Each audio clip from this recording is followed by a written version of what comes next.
Most important for us is to try and get through this round, try and get to the next round, and then go from there. It's going to be tougher this year because there's a lot of Vodacom teams or Masepi League teams not in the draws. The expectations are high. We need to obviously be challenging. To think of the finishing line already is always difficult. I think it hasn't been the easiest starts to the season for us, but the last few games that we've been playing, you can see we're starting to get our rhythm back and we're starting to win a few games here and there. But we've showed the fighting spirit. The last 5-6 games, you can see that the fighting spirit's back, and it's something we need to grow on. We just need to get a positive result and things will start getting better. For me personally, Nedbank Cup, I haven't won a Nedbank Cup yet, so obviously looking to get that one in the bag. But if you look at our opponent, it's not going to be easy. I haven't watched them live, but I've obviously seen a bit of footage on them and we've had a look. And so, we'll try and play accordingly what we think. We'll obviously try our best in every game. Try and play the best 11 that we think is suitable for the game and then go from there. It's been a good run for me out in the midfield. It's not very different to a centre-back. I'm protecting our centre-backs and I enjoy it, I see a lot more of the ball, I break down a lot more play. Rama's not back. I don't know if he'll be fit by Sunday. We'll see by Saturday. They've got Kaizer to play coming right back also as well. We've got Chabula Blom can play right back. So we've got a few options there. Gazana's done very well for me. I think he's certainly been close to being player of the month for us, that's for sure, the last month or so. That's very good. So it's a loss from that perspective, but very important knowing that you've got someone of that caliber pushing to get into the team. So he's very important. He's like any other player, he's got to work hard. There's no entitlement to a position in any club anyway. So he's working hard, he's doing well, and when his chance comes again, hopefully he grabs it. That's the only thing I can say on the situation. I want to get better. I want to help the team out more by winning more games. It's not always about individual performance. We're a team. Football is a team sport.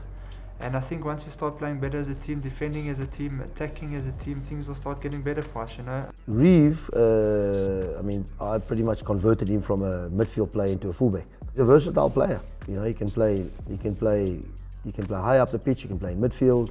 It's huge to have a player back like that. And that's why I've always had players. I prefer smaller squads but more versatility because it creates, better harmony, whatever. So that's good for the future. It's always nice being back in the team. For me personally, just happy to be out of the crutches, out of the brace.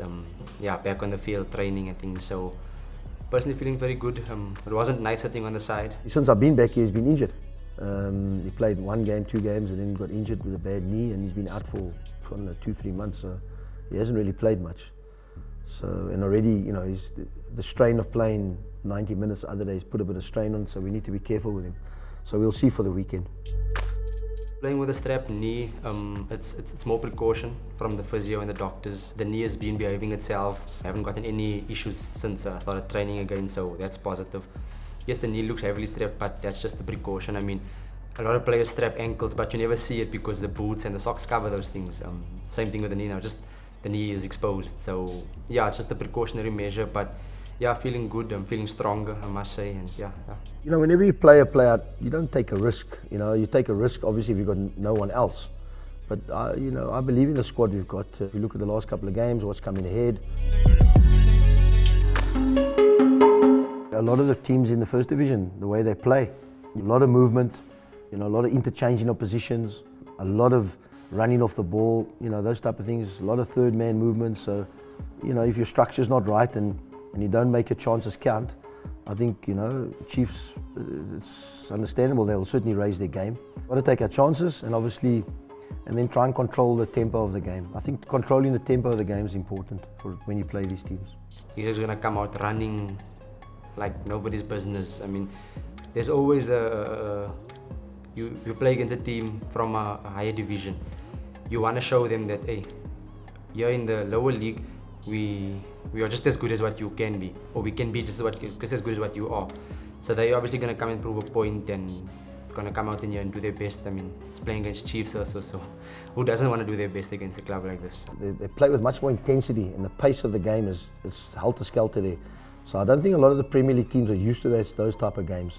And they've got all these, and if you look at the average size of an NFD team, they're quite small and nippy and they move, So if you look, it looks like sometimes they've got 15 players in the field, which is difficult to play against. So you think, where does he come from? And the pace, the way they play and the pressing and the intensity is always difficult.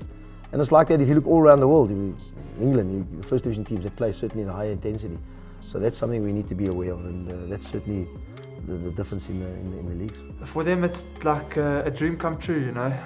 They're fighting for contracts. They're much more hungrier than a lot of the other teams, which means that we need to be on top of our game. We can't sit back and think, no, they're one division lower than us and it's going to be a walkover. Just need to be careful going into this game.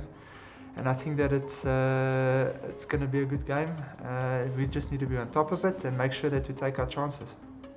I mean, the saying goes, no youth, no future. Guys like with Dylan and Arthur Zwani coming in, that's obviously the focus, but that's a long-term project to try and get players to what we're looking for and try and get a system in place where, you know, where you are looking at your youth.